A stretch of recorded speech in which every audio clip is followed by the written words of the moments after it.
Obviously, I'd like to thank everyone for coming tonight, and I'd also like to recognise the traditional owners of the land here. Bit of housekeeping before we do commence. Obviously, if there is a fire, the alarms will go off. There's a stairway down there. You can jump over there, or if you like, round straight for the pool, grab a few beers and sit it out. Toilets are down to your left. You can work out which of the boys and which of the girls. To invite up the president of the Port Lincoln Football League, if he's here. I'm just going to go in a minute. Mr. Peter Karski, who is the chair of the Port Lincoln Football League, and also Emma Brewster, who's the Port Lincoln Netball president. Great to see them both here tonight, and it's a recognition of a pathway to the future for both the Port Lincoln Football League and the Port Lincoln Netball Association. Thanks, Tockers. Thanks, Steve. Well, I won't keep you too long. If I stood up here and thanked everybody who's done something for Port Lincoln football this year, I would take up the whole night. So if I've left groups of people that I've put in my little speech. So very briefly, I'd firstly like to thank our major partners, City Motors, Grand Tasman Hotel, West End, and long-term partners, RSM. Also I'd like to thank Port Lincoln Hotel, who've been terrific to us throughout the year for meetings, tonight and so on. They've been wonderful. And there's numerous sponsors and supporters that we've had within the community. Sorry I can't mention you all, but thank you very, very much for your support. I'd like to welcome some special guests. Rick Schrouder from Norwood Football Club, Mark Benning from City Motors, Richard Murphy from the SANFL, Emma Brewster, the Port Lincoln Netball Association President, David Steckel, the Lincoln City Coach, Darren Allard for EP Broadcasters, Stephen Orchard for Intersport, all the board members, club presidents, the commissioners, and last but not least, our guest speaker, the legendary Gary McIntosh. Due to the coronavirus affected changes, we have apologies from Peter Treloar MP, Matthew Morgan from the Council, Stephen Jones from RSM, Simon Grimmer from Grand Tasman Hotel, and Stephen Schultz from West End.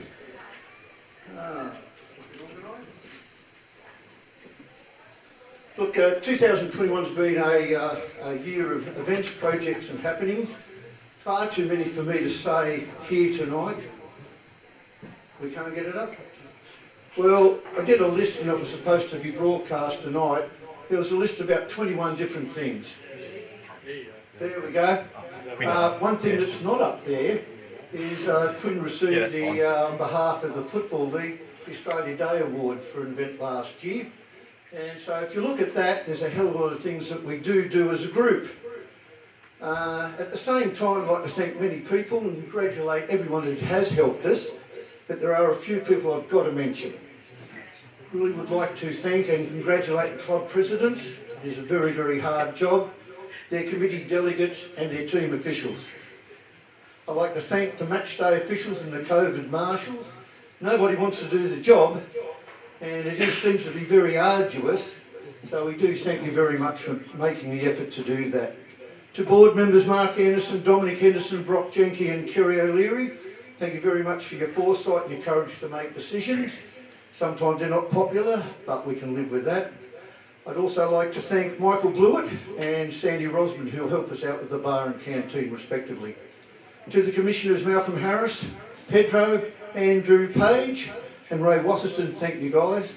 Not a pleasant job, but you do it very, very well. And this year it's very pleasing to note that we haven't had to use you too much. I'd like to congratulate and thank the Umpires Committee and the umpires. They do an arduous job. It shouldn't be, but it is.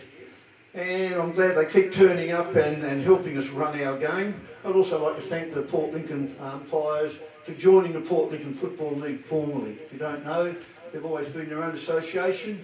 Now they're with us, so communication channels are a lot better. I'd like to thank the representative team delegates, officials and players for a job well done in Mortlock, Kinlow and all the other activities that we do. I'd like to also do a special thank you for exceptional behind the work stuff. You don't know the hours these guys put in just doing little bits and pieces. I'd really like to point out to you the two people that stand out this year to me are Glenn Owen and Andrew Page. Many thanks, gentlemen. Terrific job.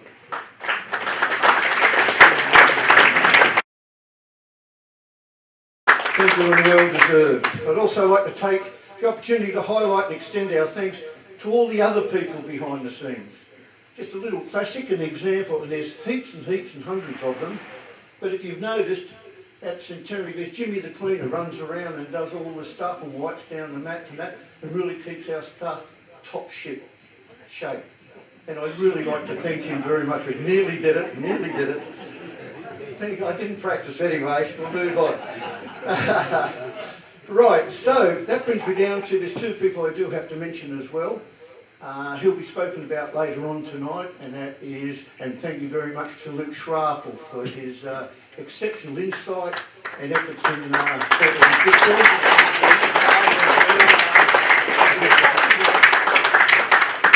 And another one that we do have to thank, he's been involved in all those, and that's part of the reason why I made sure we got this up, plus the Australian Day Award. He's been involved in every one of them. Some of you have been involved in a couple and that.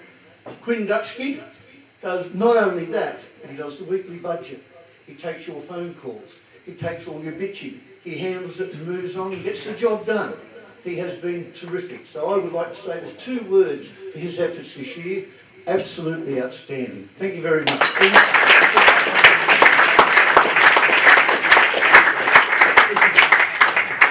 And I will finish off before Emma get up here. I've got two announcements to make. Just very briefly, nominations will be open soon for the positions on the board. There are a possible couple of vacancies. So if interested, please start lobbying and get someone on the board to help us out. If you're going to the footy on the weekend, which I would expect all these people in the room to do, please wear a mask and follow the rules. Good luck to all the teams remaining in the competition, and I look forward over the next 2 weeks to watch the premier football competition pan out in 2021. Could I call on Emma, please? Thank you very much.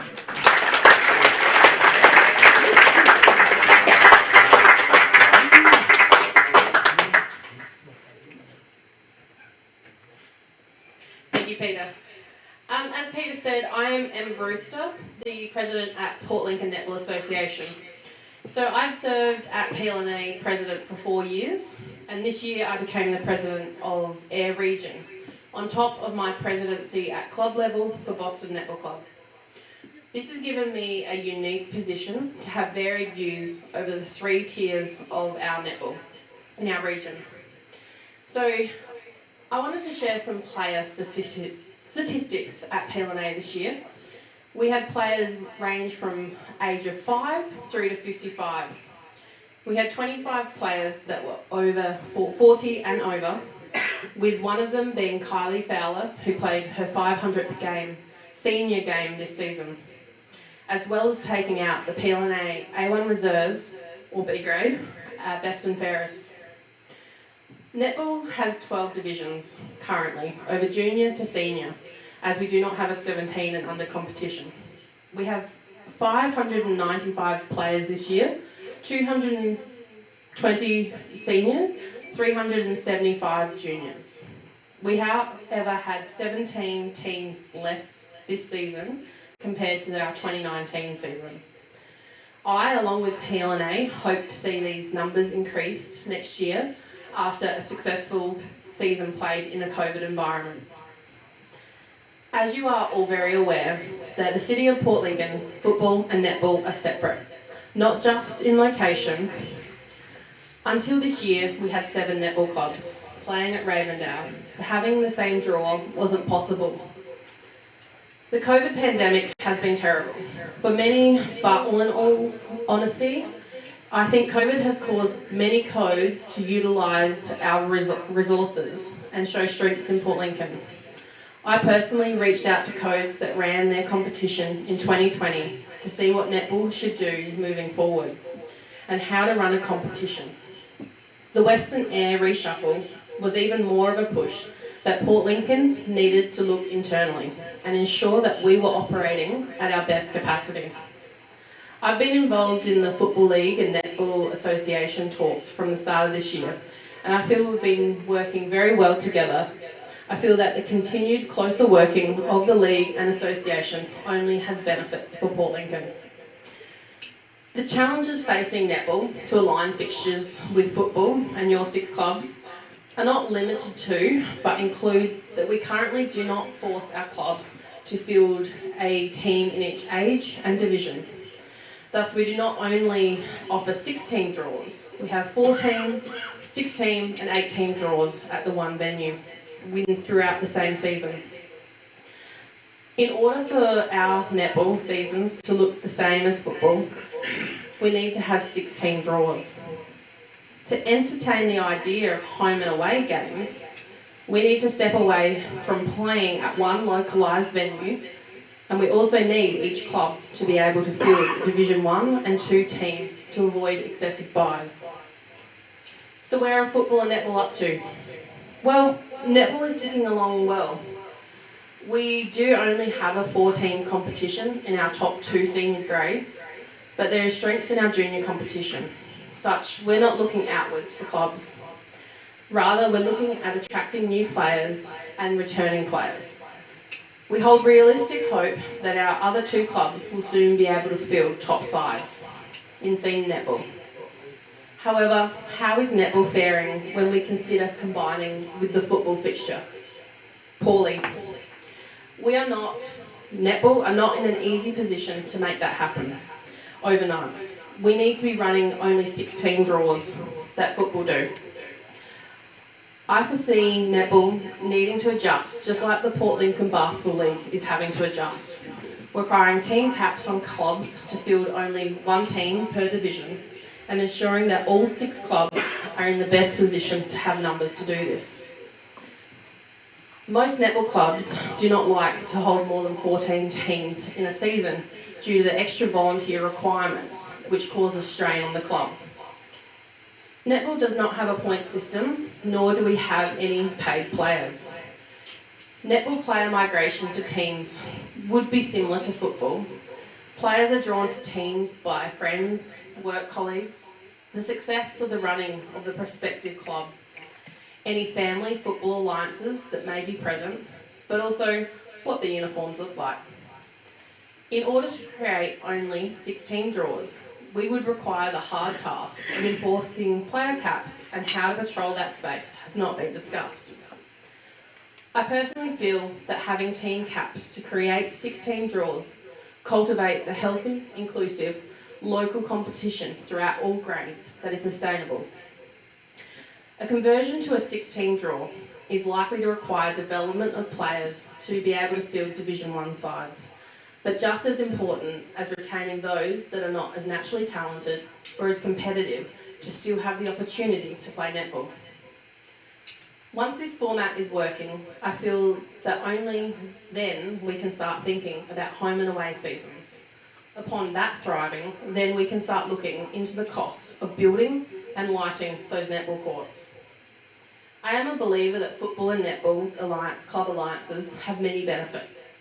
I personally hate when they say netball is not family friendly, for reasons solely as the family has to travel between netball and football, as it goes both ways.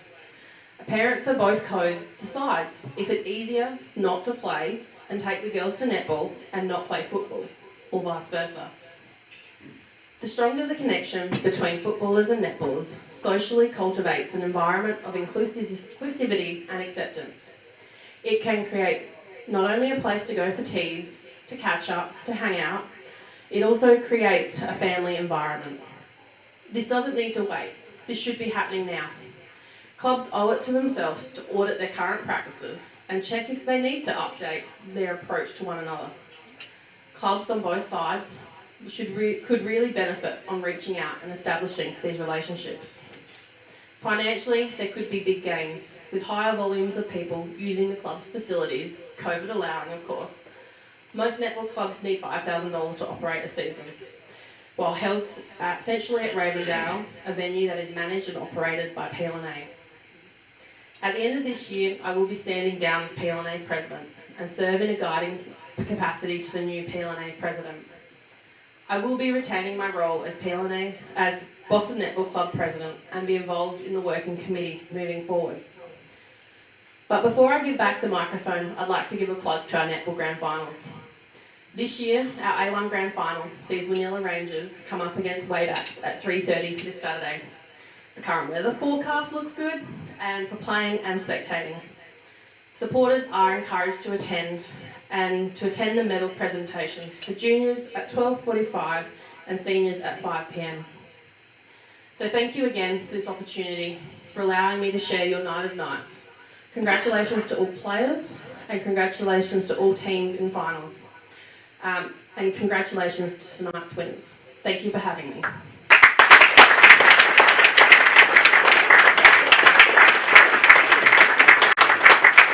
Thank you, Emma. Thank you, Coppers. And I'm sure, speaking on behalf of most of the football clubs, I know they're heavily involved in discussion with their aligning netball sides, with the hope that this will come out to fruition and we both benefit mutually before that. Just before we do get on now, we've got main course I think coming out in a few seconds. I'd just like to take this opportunity to thank, first of all, Mallee Park Football Club for, after a challenging year, 2020, to be able to celebrate their 40th year in the Port Lincoln Football League, and in a toughened environment and where we're seeing clubs and leagues folding. Well done to you guys for putting it together this year. Congratulations.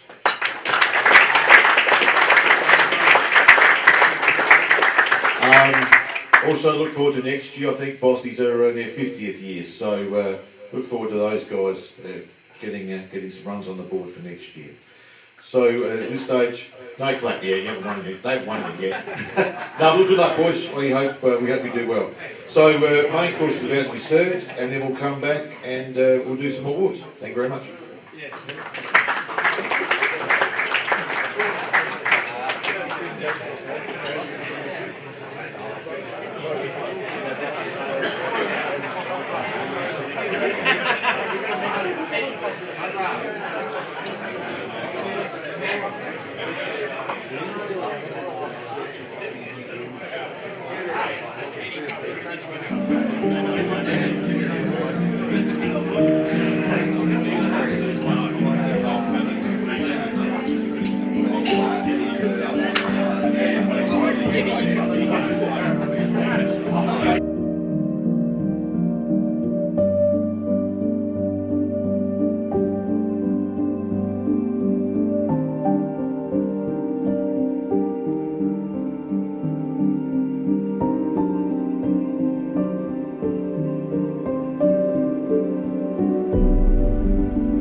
Okay, I'd like to take this opportunity to invite up tonight Mr. Darren Allard, our local well-known radio guru, to have a chat about the Mental Health Round Award winner, Portland Football League. Thanks, Daz.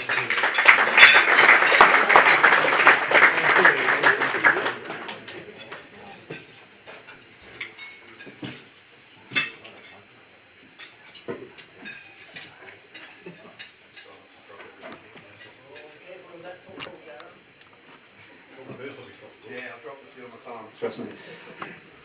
Thank you, Steve. Thank you to the league for inviting me. So back in July, well, actually a couple of years ago, the mentally fit. I'll get it out in a minute. For a radio guy, I'm doing well. We'll start again. Mentally Fit EP invited 5C Magic 899 to sponsor the mental health round, the breakthrough round. We jumped at the opportunity as we know how important it is for mental health, and especially there's football and netball, especially around footballers and blokes, and we just want to be tough and we don't want to admit how we're feeling, and we need to break that down. The presentations for the award winners, and we did them across all the leagues across the Eyre Peninsula, were meant to be made on August the 7th. We were unable to do that due to COVID. A side note, well done to the Boston Football Club, who a week later had their mental health round, auctioned off their Guernseys, raised I think $6,000, went to Mentally Fit EP. So fantastic effort.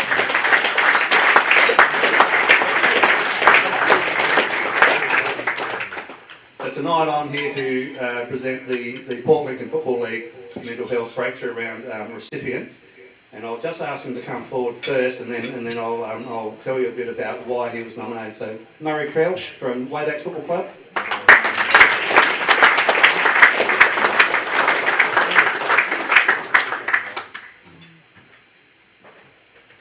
So, Murray has shared his own mental health story with his club Waybacks and others, in the hope that the stigma around mental health can be broken down.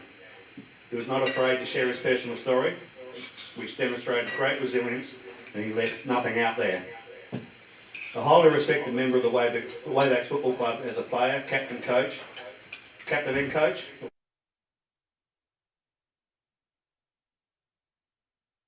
didn't write this, so I'm going to take that one. member for the past 24 years, and many were surprised to hear Murray's own struggles with mental health. The reason Murray spoke was to spread the message to look out for your mates, always check in on them. His message was also to remember that it's okay to be not okay. Murray said on the night that if he helped one person, then he'd done his job. That night he had 2 people who were in the room contact him and express that they had had mental health and they were struggling and needing help. Murray has spoken at the Black Dog Evening, organised through Mentally Fit EP. He continues spreading the mental health message when possible, although the current situation has limited his opportunities. He still managed to speak to 2 other Port Lincoln Football League clubs. Murray often has people touch base and have a chat with him, and lets it be known to contact him if anyone needs a chat. So ladies and gentlemen, please join me in congratulating the 2021 Port Lincoln Football League Mental Health Breakthrough Round recipient, Waybacks Football Club's Murray Kelsch.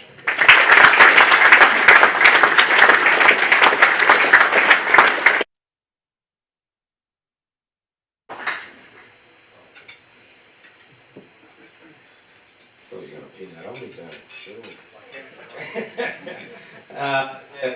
Thanks very much. Yeah, thanks Darren and 5CC Magic FM. And a special mention to Mentally Lane Montgomery from Mentally Fit AP. She supported me massively throughout this journey. It's not something I set out to get an award.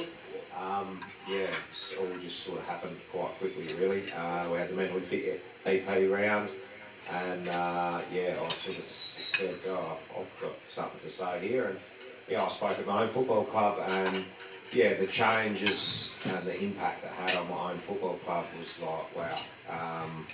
Just from telling my story, perhaps I need to do more of this, and Lane supported me the whole way through. And yeah, totally changed my own football club and everywhere else I've spoken has done the same thing, and it's just as simple as telling your own story. So while I'm up here, yeah, don't be scared to speak up. The statistics are 1 in 3 live with a mental illness, so have a look around. That's a fucking lot of people in this room. So don't be afraid to come forward and speak about it, and you'll be surprised if you, instead of going to the bar and say, how you going, mate, actually ask, so how are you going, mate? And you'll be surprised. They might say, yeah, I'm actually doing a bit tough. So yeah, don't be scared of it, talk about it. It's as simple as that, and yeah, I think we're all here to help each other, make it a better place. But yeah, thanks for the opportunity tonight and the award. All the best to everyone in the finals. Congratulations to all the winners tonight. Yeah, thank you very much.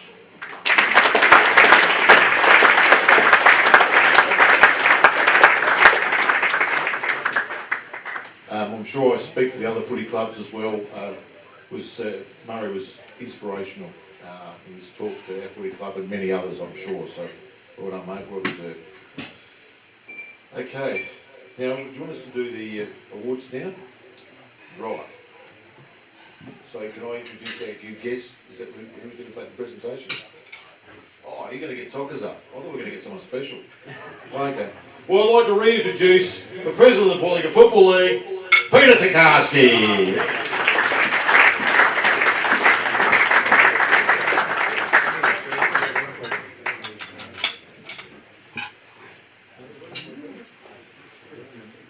Yeah, sorry Steve, I was just sucked in now.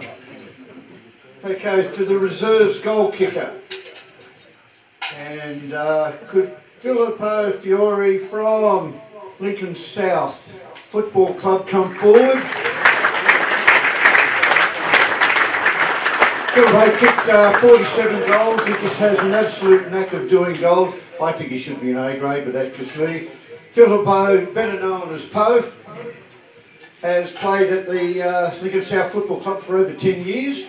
During these years, he spent most of his time within the 50-metre arch. And if you know the man, about 5-6 years ago, I could see him being in the 10-metre mark, but now he's trimmed down and he's absolutely fantastic. Surprisingly, much of his career was played as a defensive fullback.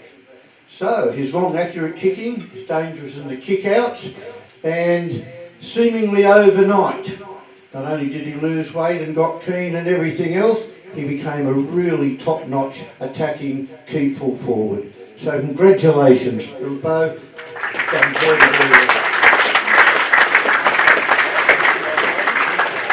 Thanks everyone, I'll keep it pretty short. I'd just like to say thanks to the wife that's not here tonight. They always push you to keep playing, even though it was meant to be my retirement year. Thanks to the teammates, can't do it without you. Thanks to the Port Lincoln Footy League to get a season going and finished, hopefully. And well done to everyone who's made finals, and good luck. Well done, mate. Congratulations, mate. Really.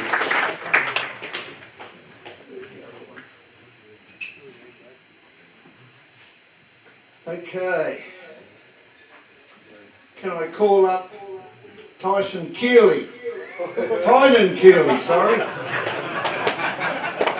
Can I have his twin brother? Can I have Tynan's twin brother up here, please, from the Marble Range Football Club?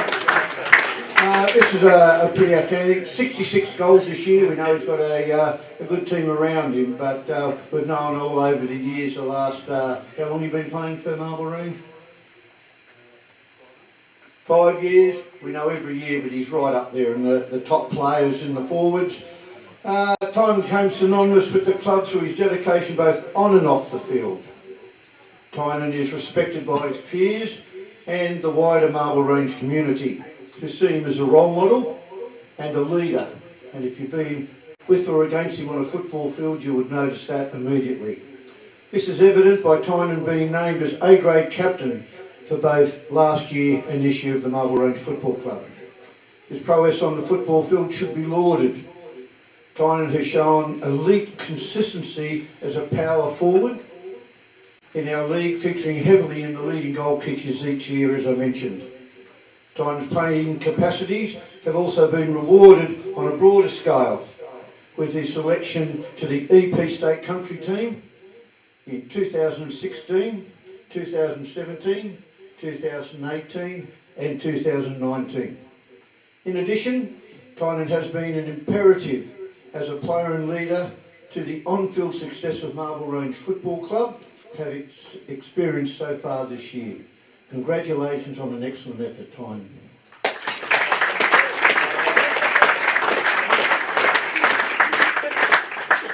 Yeah, thanks Pete. Obviously I wrote that speech, everyone, so thank you. Big thanks to the Port Lincoln Footy League. All the work you guys have done in the past, 24 months to keep us playing footy is quite phenomenal really, so thank you to you guys. Congrats to everyone on their awards tonight, whoever gets them, and good luck to everyone in the finals. Cheers.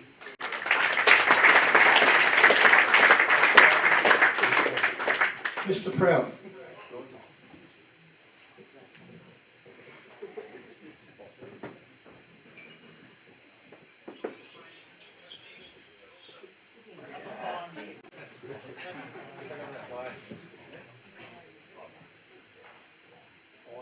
Okay, so I've got best team in, is everyone good now?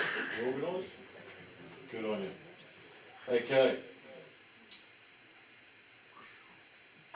We're going to do the reserves best team in first? Right. Oh, hey, Mac is right. This is organised, isn't it? Anyone know this guy? Absolute legend, Gary McIntosh. We're having a chat to him, so if you have any really difficult questions or any punting tips, he'll be happy to give them to you. So the reserves, best team man, with 18 votes, Joshua McKenzie.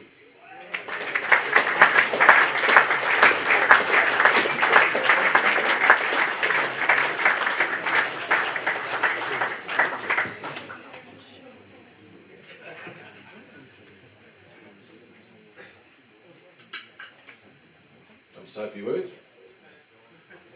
Come on, mate. They tell me you're shy in the club rooms. Yeah, cheers. didn't really expect to come getting a Best Team Man award, and I think there was a few mutterings from our fullback that I didn't move myself out the middle. So yeah, bit of a shock, but yeah, I don't know who votes, but thanks for voting. And yeah, hope everyone has a good night and a few beers, but not too many for Saturday. And we just wish that Gary played for Port Magpies. So we'll hand over for the next one. You haven't heard that before, have you? Okay. So the league best team man, three-way tie. Is that correct?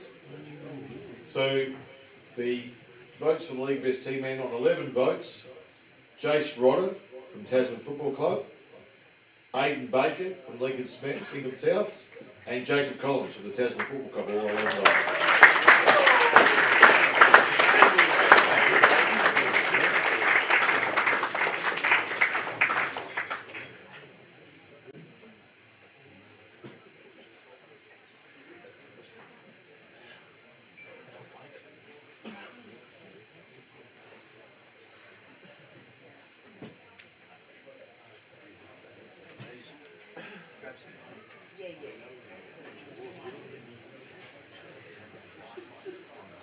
First of all, I'd like to say thanks to the league. Must have been pretty difficult this last, like Tyne said, 24 months to keep a league going.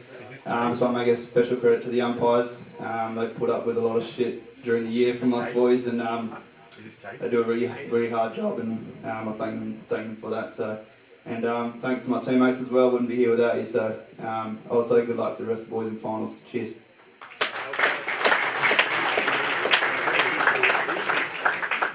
What Bank said pretty much. Thanks to the Tasman Football Club, Proudy, Boyder, yeah, in the league. Cheers. Okay, so the Aussie Aluminium best under 21 player on 29 votes, Jacob Collins, Tasman Football Club.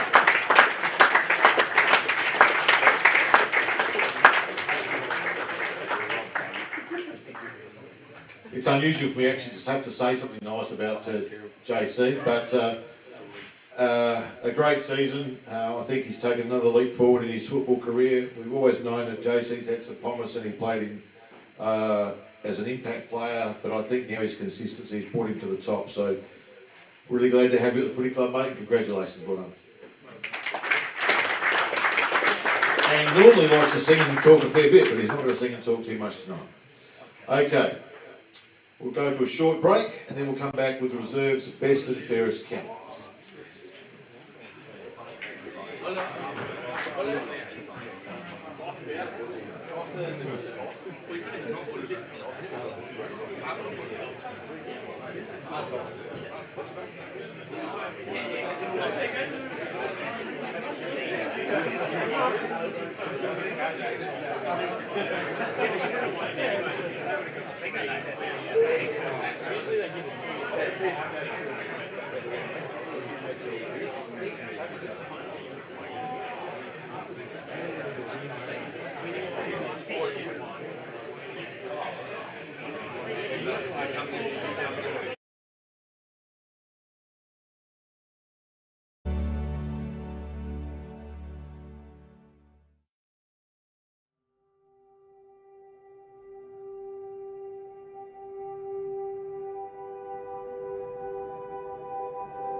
Evening, ladies and gentlemen. What we'll now do is we will proceed with the 2021 Reserves Best and Fairest count.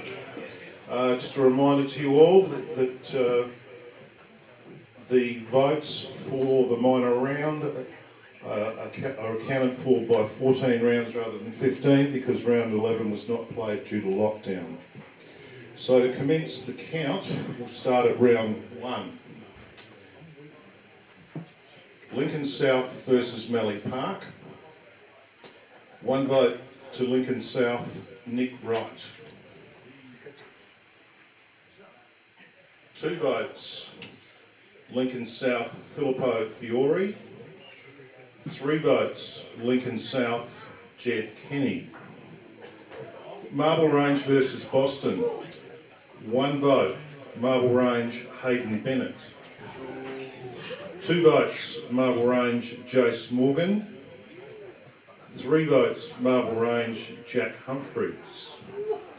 Tasman versus Wayback. 1 vote, Wayback, Connor Dowden. 2 votes, Wayback, Sean Emery. 3 votes, Wayback, Simon Hunt.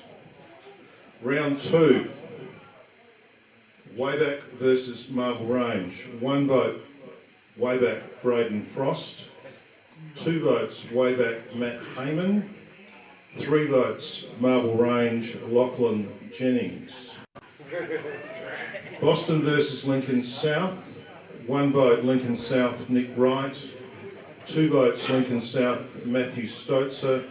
3 votes, Lincoln South, Jacob Harvey. Tasman versus Mallee Park. 1 vote, Mallee Park, Kai Miller. 2 votes, Tasman, Jackson Smith. 3 votes, Tasman, Jamie Sallin.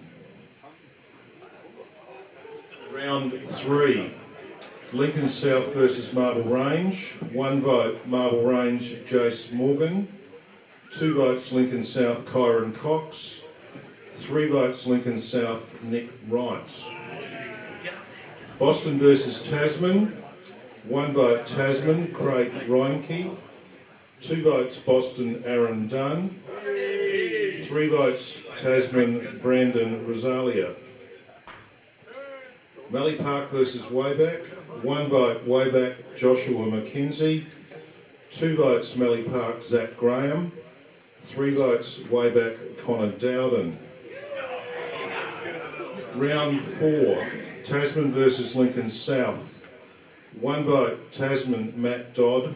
2 votes, Lincoln South, Nick Wright.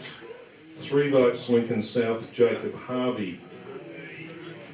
Wayback versus Boston. 1 vote, Wayback, Braden Frost.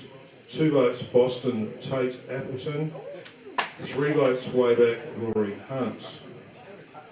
Marble Range versus Mallee Park. 1 vote, Marble Range, Craig Welfare. 2 votes, Mallee Park, David Murray. 3 votes, Marble Range, Nick Franklin. Round 5, Tasman versus Marble Range. 1 vote, Marble Range, Eli Giddings. 2 votes, Tasman, Cameron Izzo. 3 votes, Marble Range, Jordan Chilman. Boston versus Mallee Park. 1 vote, Boston, Blake Staunton. 2 votes, Mallee Park, Clifford Warrior. 3 votes, Mallee Park, Cameron Carbine. Lincoln South versus Wayback. 1 vote, Wayback, Simon Hunt. 2 votes, Lincoln South, Kyron Cox. 3 votes, Lincoln South, Anton Story. Round 6.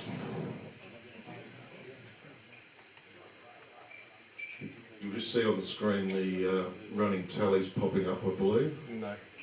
No. I've just read it. Okay, thank you. Okay, the leader after 5 rounds is Nick Wright from Lincoln South with 7 votes, followed by Jacob Harvey from Lincoln South on 6 votes, and Connor Dowden from Wayback, Kyron Cox from Lincoln South, and Simon Hunt from Wayback all have 4 votes. Which takes us to round 6, Mallee Park versus Lincoln South. 1 vote, Lincoln South, Jacob Harvey. 2 votes, Lincoln South, Jaden Blewett. 3 votes Lincoln South, Paul Stelzer. Boston versus Marble Range, 1 vote Marble Range, Elliot Modra. 2 votes Marble Range, Ali Bias. 3 votes Marble Range, Adam Hollenby. Wayback versus Tasman, 1 vote Tasman, Jack Thompson. 2 votes Wayback, Joshua McKenzie. 3 votes Tasman, Cameron Izzo. Round 7, Lincoln South versus Boston. 1 vote Lincoln South, Nick Wright. 2 votes Lincoln South, Paul Stelzer. 3 votes Lincoln South, Jacob Harvey. Marble Range versus Wayback. 1 vote Marble Range, Eli Giddings. 2 votes Wayback, Matthew Goodwin. 3 votes Wayback, Rory Hunt. Melly Park versus Tasman. 1 vote Melly Park, Cameron Carbine. 2 votes Tasman, Timothy Forrest. 3 votes Melly Park, Kingsley Bilney Jr. Round 8. Wayback versus Melly Park. 1 vote Wayback, Joshua McKenzie. 2 votes Melly Park, Jordan Wanganeen. 3 votes Wayback, Connor Dowden. Marble Range versus Lincoln South. 1 vote Marble Range, Corey Hatzimanalis. 2 votes Lincoln South, Greg Rowley. 3 votes Marble Range, Eli Giddings. Tasman versus Boston. 1 vote Tasman, Harrison Izzo. 2 votes Tasman, Jack Thompson. 3 votes Tasman, Cameron Izzo. Round 9, Lincoln South versus Tasman. 1 vote Lincoln South, Max Rogowski. 2 votes Lincoln South, Jaden Blewett. 3 votes Tasman, Ben Lamont. Boston versus Wayback. 1 vote Wayback, Connor Dowden. 2 votes Wayback, Clifford Wheatra. 3 votes Wayback, Liam Ricks. Melly Park versus Marble Range. 1 vote Marble Range, Ali Bias. 2 votes Marble Range, Craig Welfare. 3 votes Marble Range, Hayden Bennett. Round 10, Wayback versus Lincoln South. 1 vote Lincoln South, Caleb Hope. 2 votes Wayback, Connor Dowden. 3 votes Lincoln South, Swain Ackland. Marble Range versus Tasman. 1 vote Marble Range, Angus Martin. 2 votes Tasman, Jack Parsons. 3 votes Marble Range, Hayden Bennett. Melly Park versus Boston's. 1 vote Melly Park, Daniel Continuary. 2 votes Boston, Max Lauby. 3 votes Melly Park, Stephen Mazarowski. After 10 rounds, we have joint leaders with 10 votes, and Connor Dowden from Wayback and Jacob Harvey from Lincoln South, followed by Cameron Izzo from Tasman's and Nick Wright from Lincoln South on 8 votes.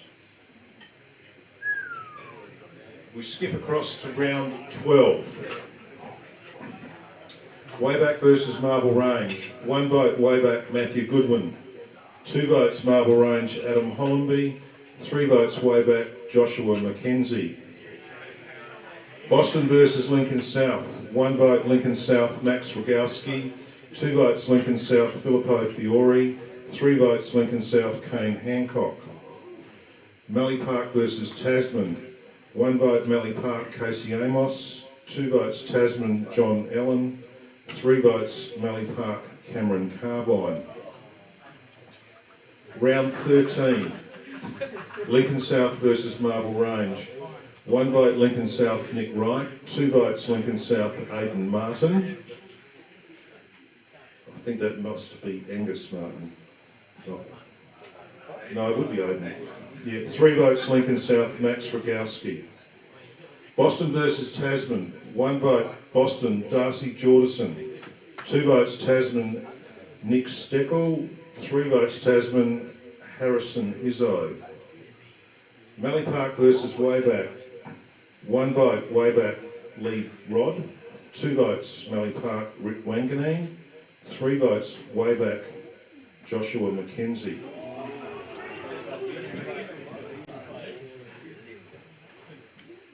Round 14, Wayback versus Boston. 1 vote Wayback Lee Rod, 2 votes Boston Killian Mantle, 3 votes Wayback Joshua Mackenzie. Marble Range versus Mallee Park, 1 vote Marble Range Cooper Miller, 2 votes Marble Range Levi Smith, 3 votes Marble Range Ali Bias. Tasman versus Lincoln South, 1 vote Lincoln South Tex Holman, 2 votes Tasman Cameron Izzo, 3 votes Lincoln South Anton Story. To the final round, round 15, Lincoln South versus Wayback. 1 vote Wayback Joshua Mackenzie, 2 votes Lincoln South Jacob Harvey, 3 votes Lincoln South Nick Wright. Marble Range versus Tasman, 1 vote Tasman Timothy Forrest, 2 votes Marble Range Corey Hatzamalas, 3 votes Marble Range Adam Hollenby. Mallee Park versus Boston, 1 vote Boston Thomas Stevens, 2 votes Mallee Park Michael Bryant, 3 votes Mallee Park Clifford Warrior. That concludes the reserves count for 2021. And in equal third position from the Tasman Club Cameron Izzo and the Wayback Club Connor Dowden on 10 votes. The joint runners-up on 12 votes, both from the Lincoln South Club, are Nick Wright and Jacob Harvey. The best and fairest medalist in the reserves grade for 2021 on 14 votes from the Wayback Football Club is Joshua Mackenzie.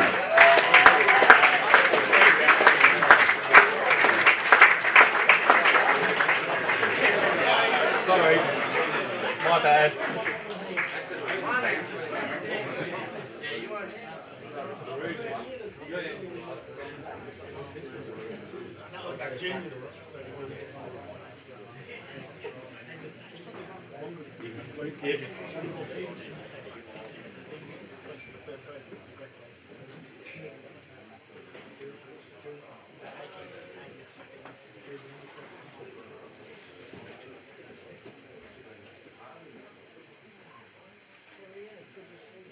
Congratulations to all the vote getters. Okay, so Jacob Harvey and Nick Wright were the runners-up, so we'll present them and I'll ask Steve Orchard to come up and make those presentations. Thanks, Orch.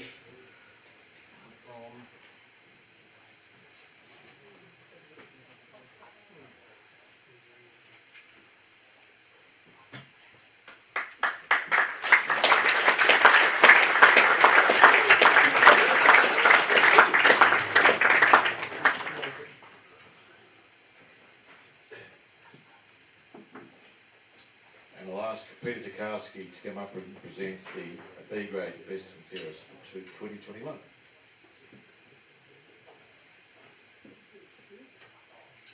Fake it. Or you like.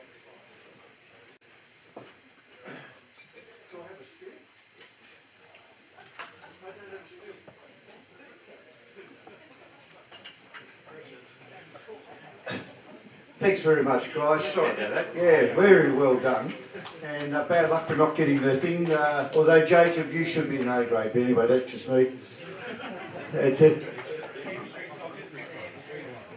He's already won the award of Best Team Man. And can I say that, I'm going to brag a little bit, my son won the B grade medal 1 year. And I thought, oh, B grade. But when I look at it, to be there for so many games and support your team and everything else and be good at it, it's a real accolade. And congratulations to all the guys that got their points, and especially this man. Congratulations, mate.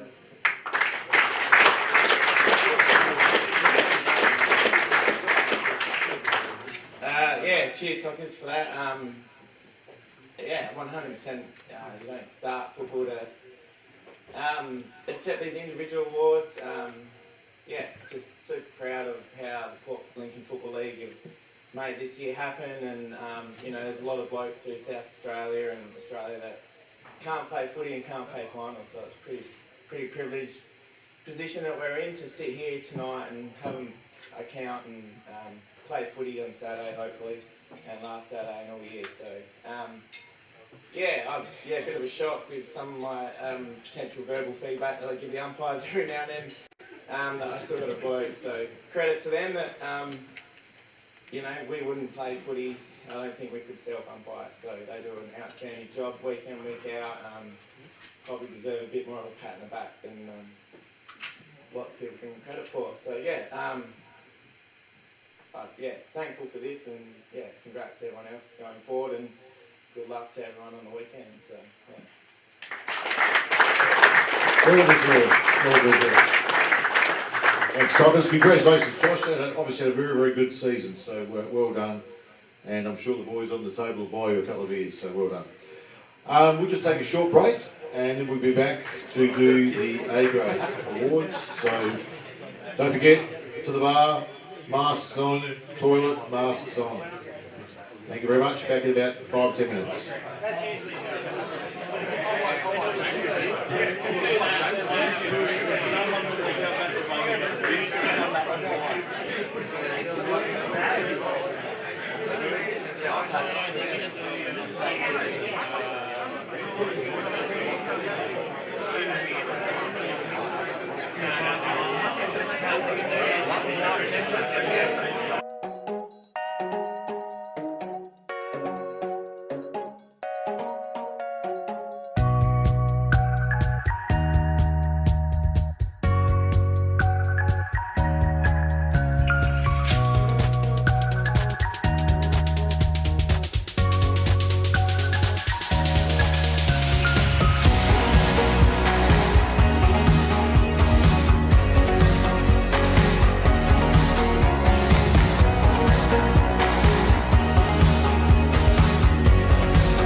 Feels right when it's wrong. I've stayed here too long, but something brings me back to you. I swear we belong. I'm still hanging on, but something brings me back to you. Back to you, back to you, back to you, back to you, back to you, back to you, you, you.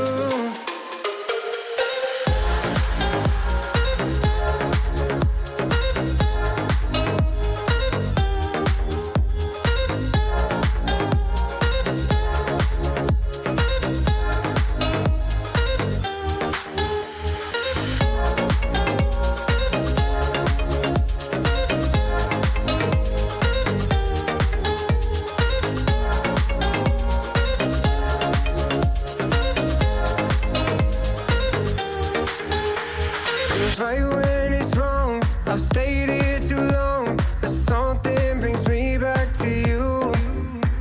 I swear we belong. I'm still hanging on, but something brings me back to you. Back to you, back to you, back to you, back to you, back to you, back to you, you, you. Back to you, back to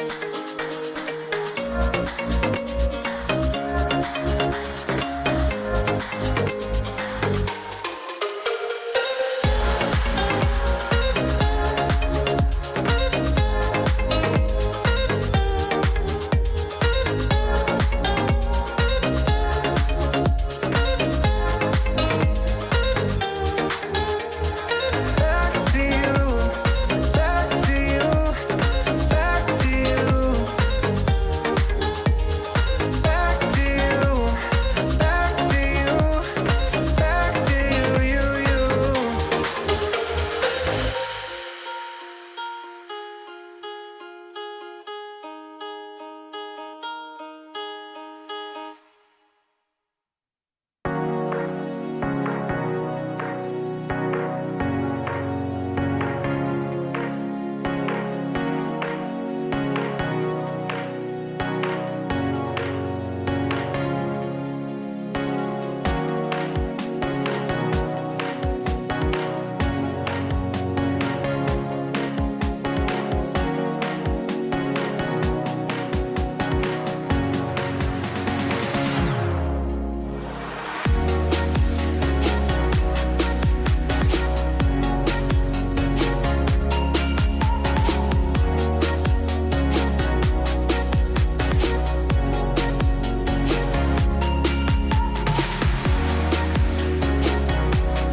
For the best field umpire award, I'd like to introduce tonight, without his white cane, without his Labrador, Mr. Michael Blewett.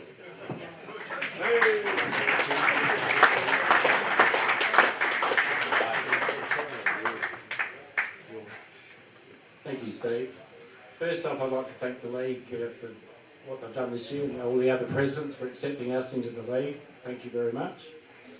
Without further ado, we announce that Mr. Paul Kidney is our winner this year.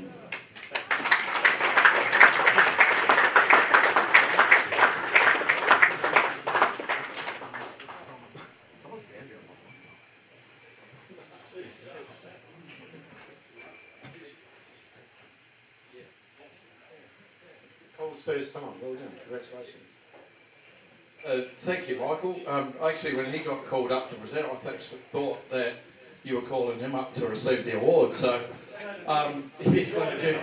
I'd just like to say great thanks to the league. I know it's been mentioned many times tonight, but wow, what a fortunate space we do find ourselves in the Port Lincoln Football League, being able to have footy for the last 2 seasons. So it's been fantastic, and how the clubs have really rallied behind, and it's been a lot of extra work for clubs and the volunteers and everything like that. But congratulations to everyone. I'd just like to say one thing about this season is been a great, a big push in adjudication of head-high tackles and anything above the shoulders.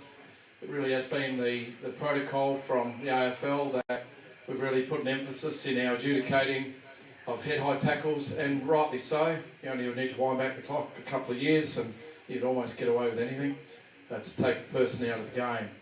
But I think it's all for the better, and I really appreciate the way that players and teams have really embraced it, and I think the game has actually been the great beneficiary of it, not to mention players' well-being. And so all the best for teams that are still in the finals, and we're looking forward to many seasons ahead. So thank you again, everyone. Congratulations and well deserved. And I was only joking about the white cane and the Labrador, but if anyone can take him home because he's got no licence. So. Okay, next up I'd like to introduce from the Port Lincoln League a great bloke, loves everybody, loves footy, and an old coach of mine, Mr. Andy Page, to present the Port Lincoln Football League Life Membership for 2021.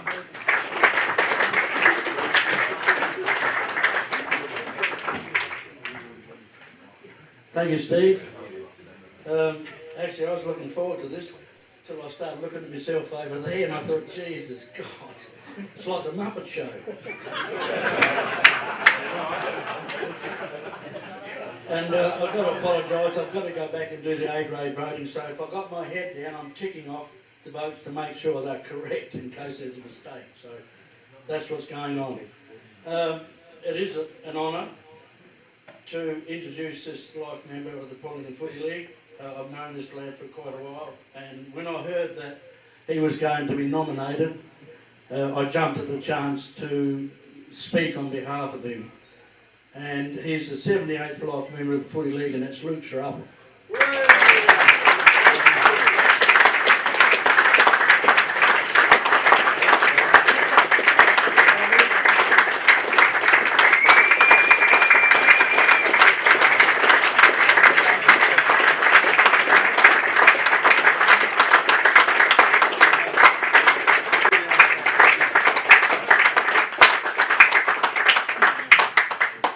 Well, you can see how popular he is. Hey, I've got to do this without crying.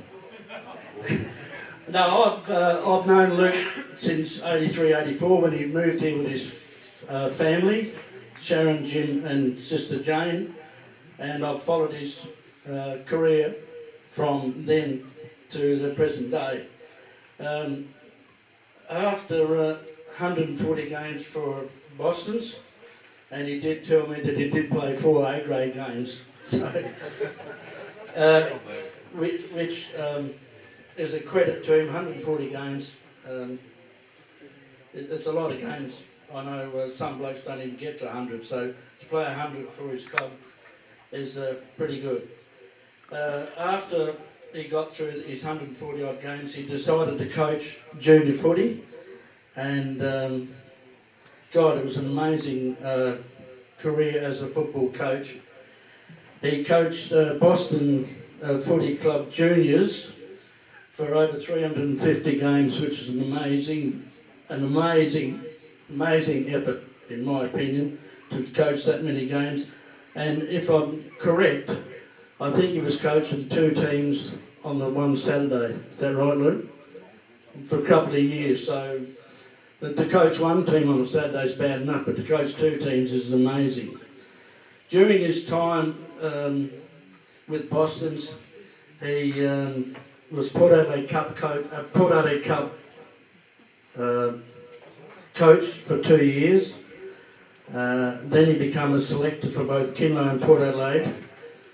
Sorry if I mention Port Adelaide all the time, Macca, but they were our zone at that stage, so you blokes weren't involved. They are now. He was, as I said, he was the coach of Port Adelaide, then he was Kinlow and Port Adelaide selector. He was involved in that team for maybe 6 or 7 years.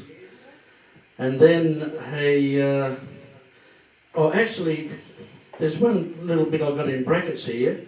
while he was coaching Port Adelaide Cup, he won one of those Port Adelaide Cups, not that he was coaching, but as a player. And that's one of my, I was a coach. And no, it was a great win, because I tell you, we played at Poole Oval, and for those people that love beating Great Flinders, we flogged Great Flinders in the grand final. So it was a great win, and Luke was part of that side. And we had some very good players in that team, by the way, as well. Luke was junior delegate for the Boston Footy Club for 5 years on the junior committee in Port Lincoln. And in 2011, Luke was appointed Junior Development Officer and is still in that role to the present day. As part of his role as Junior Development Officer, he is the Lincoln Delegate for the Western Zone, and that includes going to meetings up at Woodner or Minnipa, wherever they are. He also assists with SAPSASA selections, and one of Luke's big passions is his commitment and involvement in running the Wayne Evans Shield. Now, for those people that go to the Wayne Evans Shield, which we just recently had, it's probably one of the best run carnivals on EP, and maybe could be one of the best run carnivals on EP, because you just have a look at the crowd that's up there. A couple of weeks ago, it was just amazing. There was a lot of people. I've never seen so many people at Poole Oval, and it was a credit to Luke to be able to run this carnival, and hopefully running it in the next few years. Now, that's part of his resume when it comes to his playing and part of the league. Actually, I didn't write this, someone else did. Did you write this, Quinn? I didn't think you were that illiterate, but that illiterate, is that the word? Literate? I've got to read this because it is very important. Luke's commitment and passion for this league is particular and unwavering and second to none. His willingness to commit his time and dedication to our league is beyond what could be expected.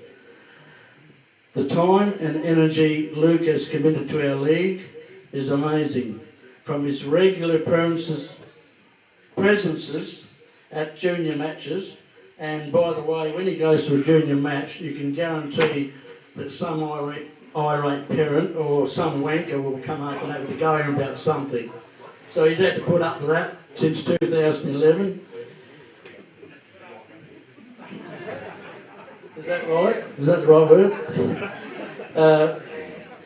His vital work in preparing and facilitating junior carnivals, interleague matches and trainings and junior medal counts, and often supporting our league outside of junior matters. The title of JDO really does not adequately represent his service to our league. It's just amazing what he does. I believe Luke exemplifies what it means to be a league official. His dedication to our league is only second to none, in my opinion, and that's only my personal opinion, but a few others I would say. His passion has been extraordinary. His commitment to football is unwavering, and I would say that Luke's definitely going to be around for the next few years because he's just so passionate about his football. And without a doubt, he certainly deserves his life membership. Well done, Luke. I hope I didn't stuff that up, mate. Can someone give me his medal? Am I allowed to put it on him, or...? Go on, Quinn.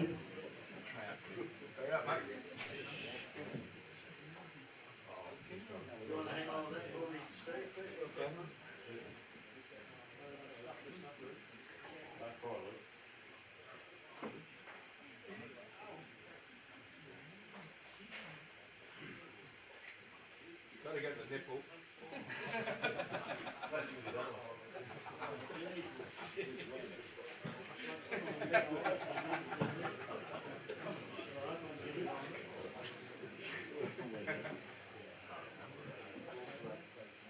This is like watching a comedy tape.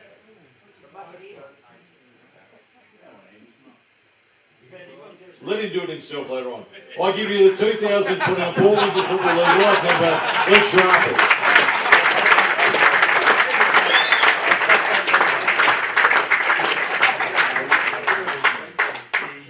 Thanks, Andy, for those kind words.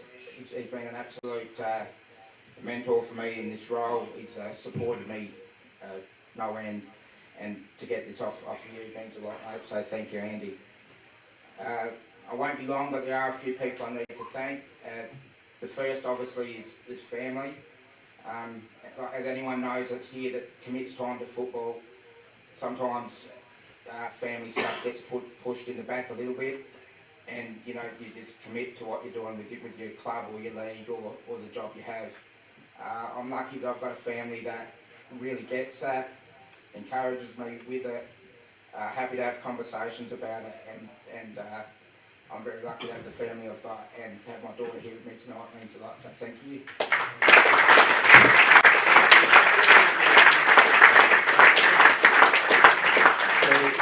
To the Boston Football Club, they saw something in me that I didn't see in myself many years ago, and they gave me the chance to be involved in junior footy. They believed that I had something to give or something to offer. They supported me, and from that, they became like family. And Boston's, thank you so much for everything you've done for me.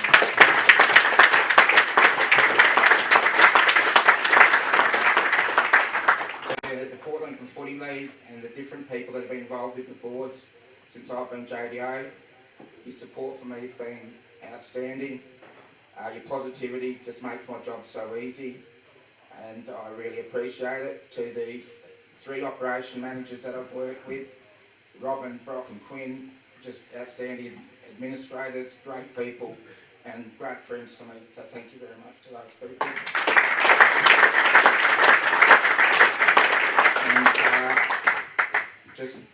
And to all the junior delegates from the clubs, I've met so many that have now become life friends. Your passion for football inspires me, makes me enthusiastic about what I do. I encourage anyone to get down to one of our ovals at 7:30, on a Saturday morning in the middle of winter, and see all our volunteers running around to make those kids football happen and to give them, the most exciting hour or so of their week. I think we do a fair bit right at the Portland Footy League, and thank you very much for your support.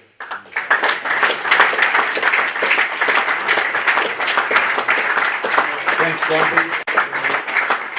Luke, just on a club perspective, your unbiased love of the game is something that's amazing. I know all our clubs we lost without you, so I truly mean that. And so well done, and you deserve everything that you get. And unfortunately, I was talking to Luke one day, and he said, I took about his footy career, he said, I didn't have Dad's sharp elbows or sharp knees. And anyone that saw Jimmy play, you know what I mean. And by the way, he did pass on a message. Apparently Coronas are $47 a carton tomorrow night. If you go around and see Luke, he'll do you a good deal.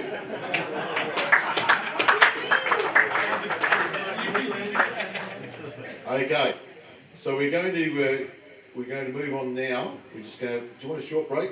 Okay, another short break, and then we'll come back and we'll do the best dressed, and then we'll get on with the male medal account. So you both go and tidy yourself up a bit, and we'll be right.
Okay.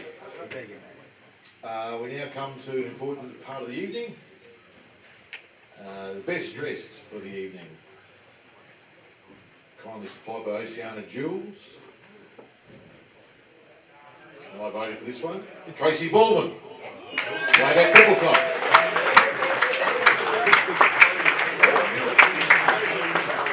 Well done, Tracy. I did confuse her for Johnny Seal's dress, but no, you won out, Trace, so away you go.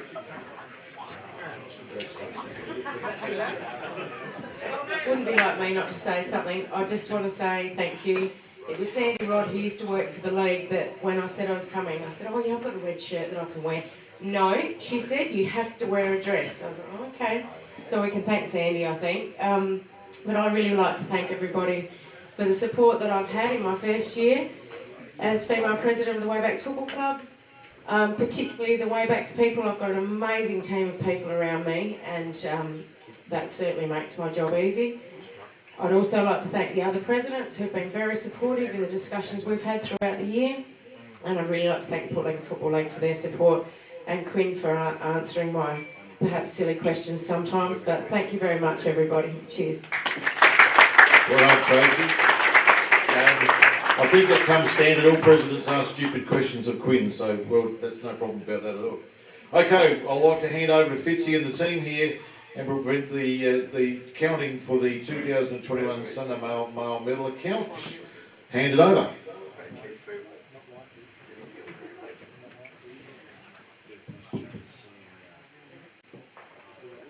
Thank you, Steve. Yes, the recipient of the 2021 Port Lincoln Football League Male Medal, as adjudicated by the umpires throughout the season, is for the fairest and most brilliant player. So we'll commence at round one. Lincoln South versus Mallee Park. 1 vote, Mallee Park, Matthew Johncock. 2 votes, Mallee Park, Jaden Roderick. 3 votes, Mallee Park, David Murray. Marble Range versus Boston. Marble Range, 1 vote to Daniel Minnie. 2 votes, Marble Range, Todd Slade. 3 votes, Marble Range, Tynan Keeley. Tasman versus Wayback, 1 vote, Wayback, Jemiah Craig. 2 votes, Wayback, Ricky Seal. 3 votes, Wayback, Sam Henius. Round 2, Wayback versus Marble Range. 1 vote, Wayback, Ian Jericho. 2 votes, Marble Range, Jed Wolford. 3 votes, Marble Range, Daniel Minnie. Boston versus Lincoln South. 1 vote, Boston, Sanjesh Singh. 2 votes, Lincoln South, Hayden Carey. 3 votes, Lincoln South, Levi McDonald. Tasman versus Mallee Park. 1 vote, Mallee Park, David Murray. 2 votes, Tasman, Brent Harris. 3 votes, Mallee Park, Jaden Roderick. Round 3, Lincoln South versus Marble Range. 1 vote, Marble Range, Tynan Keeley. 2 votes, Marble Range, Lance Appleby. 3 votes, Lincoln South, Levi McDonald. Boston versus Tasman. 1 vote, Tasman, Brent Harris. 2 votes, Boston, Stephen Rees. 3 votes, Tasman, Jacob Collins. Mallee Park versus Wayback. 1 vote, Mallee Park, Kingsley Bilney Jr. 2 votes, Wayback, Xavier Watson. 3 votes, Mallee Park, Waylon Miller. Round 4, Tasman versus Lincoln South. 1 vote, Lincoln South, Ben Schillerbeer. 2 votes, Lincoln South, Mitchell Hall. 3 votes, Lincoln South, Levi McDonald. Wayback versus Boston. 1 vote, Wayback, Jason Perkins. 2 votes, Wayback, Jonty Seal. 3 votes, Wayback, Sean Maxfield. Marble Range versus Mallee Park. 1 vote Marble Range, Tynan Keeley. 2 votes Marble Range, Jordan Clements. 3 votes Marble Range, Lance Appleby. Round 5, Tasman versus Marble Range. 1 vote Marble Range, Jed Wolford. 2 votes Marble Range, Jackson Bennett. 3 votes Marble Range, Jordan Clements. Boston versus Mallee Park. 1 vote Boston, Brad Keast. 2 votes Mallee Park, Hippie Wanganeen. 3 votes Mallee Park, Kingsley Bilney Jr. Lincoln South versus Wayback. 1 vote Lincoln South, Luke Wilkins. 2 votes Wayback, Sean Maxfield. 3 votes Lincoln South, Zane Montgomery. After the first 5 rounds, we have a clear leader in Levi McDonald from Lincoln South on 9 votes, followed by 5 players on 5 votes: Jaden Roderick, Mallee Park; Jordan Clements, Marble Range; Lance Appleby, Marble Range; Sean Maxfield, Waybacks; and Tynan Keeley from Marble Range. Which takes us to round 6. Mallee Park versus Lincoln South. 1 vote Lincoln South, Levi McDonald. 2 votes Lincoln South, Ben Shillabeer. 3 votes Lincoln South, Hayden Carey. Boston versus Marble Range. 1 vote Marble Range, Jackson Bennett. 2 votes Marble Range, Tynan Keeley. 3 votes Marble Range, Jordan Clements. Wayback versus Tasman. 1 vote Tasman, Tyson Jenner. 2 votes Wayback, Thomas Eason. 3 votes Tasman, Cody Rosalia. Round 7, Lincoln South versus Boston. 1 vote Lincoln South, Levi McDonald. 2 votes Boston, James Neal. 3 votes Lincoln South, Ben Shillabeer. Marble Range versus Wayback. 1 vote Wayback, Xavier Watson. 2 votes Marble Range, Corey Beard. 3 votes Marble Range, Jordan Clements.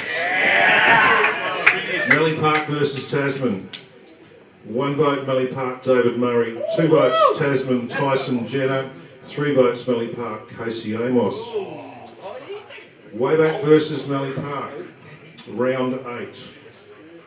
1 vote Mallee Park, David Murray. 2 votes Wayback, Thomas Eason. 3 votes Wayback, Xavier Watson. Marble Range versus Lincoln South. 1 vote Marble Range, Jackson Bennett. 2 votes Marble Range, Jed Wolford. 3 votes Marble Range, Jordan Clements. Tasman versus Boston. 1 vote Tasman, Justin Thompson. 2 votes Tasman, Billy Habich. 3 votes Tasman, Jacob Collins. To round 9, Lincoln South versus Tasman. 1 vote Lincoln South, Zane Montgomery. 2 votes Tasman, Jacob Collins. 3 votes Lincoln South, Ben Shillabeer. Boston versus Wayback. 1 vote Wayback, Levi Konitska. 2 votes Wayback, Ian Jericho. 3 votes Wayback, Xavier Watson. Mallee Park versus Marble Range. 1 vote Marble Range, Jordan Clements. 2 votes Marble Range, Tynan Keeley. 3 votes Marble Range, Daniel Minnie. Round 10, Wayback versus Lincoln South. 1 vote Lincoln South, Aidan Baker. 2 votes Wayback, Jemiah Craig. 3 votes Wayback, Bo Baldwin. Marble Range versus Tasman. 1 vote Marble Range, Daniel Minnie. 2 votes Tasman, Maxwell Buckland. 3 votes Marble Range, Billy Bias. Mallee Park versus Boston. 1 vote Boston, Connor Davidson. 2 votes Mallee Park, Derek Wanganeen. 3 votes Mallee Park, David Murray. After 10 rounds, we have a clear leader in Jordan Clements from Marble Range on 15 votes, 4 votes ahead of Levi McDonald from Lincoln South on 11, followed by 4 players on 9 votes in Ben Shillabeer, Lincoln South, David Murray, Mallee Park, Tynan Keeley, Marble Range, and Xavier Watson from the Wayback Club. So we move to round 12, remembering that round 11 was abandoned. Wayback versus Marble Range. 1 vote Wayback, Sam Henius. 2 votes Marble Range, Jackson Bennett. 3 votes Marble Range, Daniel Minnie. Boston versus Lincoln South.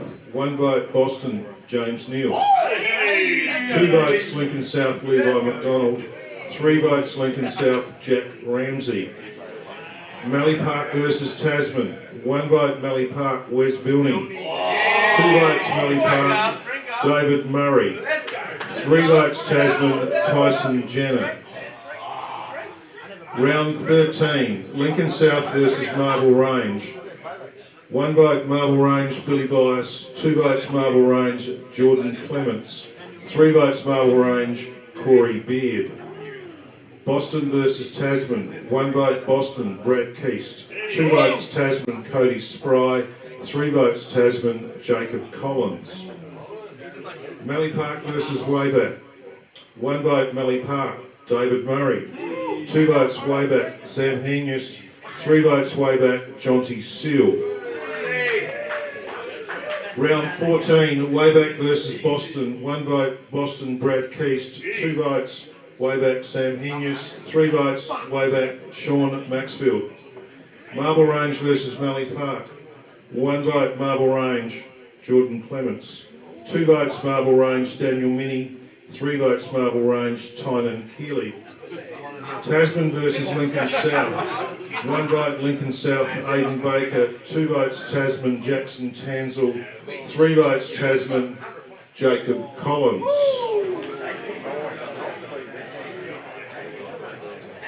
The final round, round 15, Lincoln South versus Wayback. 1 vote Wayback, Curtis Evenden. 2 votes Wayback, Sean Maxfield. 3 votes Wayback, Sam Henius. Mallee Park versus Boston. Sorry, Marble Range versus Tasman. Best do this in order. 1 vote Marble Range, Tynan Keeley. 2 votes Tasman, Jace Rodder. 3 votes Marble Range, Jordan Clements. Mallee Park versus Boston. 1 vote Boston, Adam Davies. 2 votes Mallee Park, Layla Miller. 3 votes Mallee Park, David Murray. That concludes the count for the 2021 Port Lincoln Football League male medal.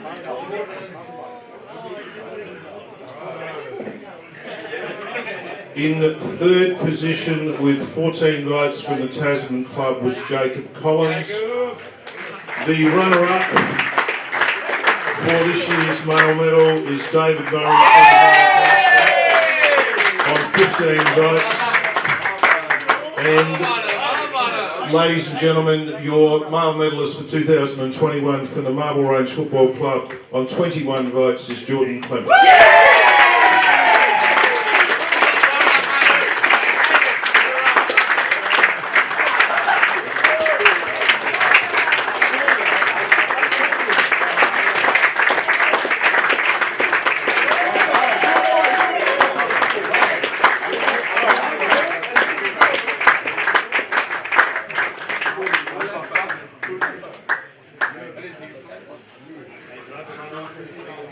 Join us, the runner-up. David Murray, you're up there.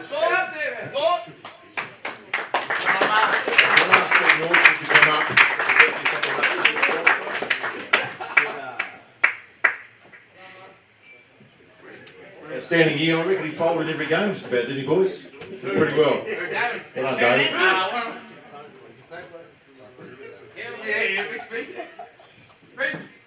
Nah, cheers guys. Nah, for the 40th year, you know, we wanted to do better, but after having a year off, it's hard to drag everyone back from, you know, going away to different clubs and doing what they got to do. But I reckon what we produced in the first half of the season, we had a lot of injuries in that, and we couldn't, you know, follow up. And it was a hard year. And the best to whoever's in the finals, you know, good luck. All the best, you know, Rangers, man, hard to stop, you can see, Tally says it. But whoever had the drink in their hand, hold the drink up. 1, 2, 3, skull.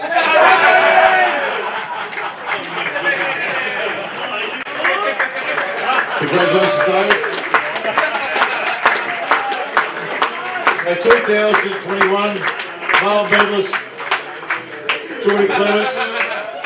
A proud tradition coming down to Port Lincoln, so well done, mate. Congratulations. It pains me to say it, but well done, mate. Good stuff, and I'll pass you over to the President's statement. That's it. You want to say anything? Hand it over to you, mate. Yeah, I just want to thank Westy and everyone at Marble Range for what's been a great year so far. A very proud, passionate club. They welcomed me in and made me feel right at home, so it's been good in that. I want to thank all the umpires and volunteers and all their times. Everything's just greatly appreciated, and massive thanks to the league and committee. It's obviously been a tough year and done an awesome job, so cheers. We'll give the 2021 Marlon medalist Jordan Clements. Well done, Jordan.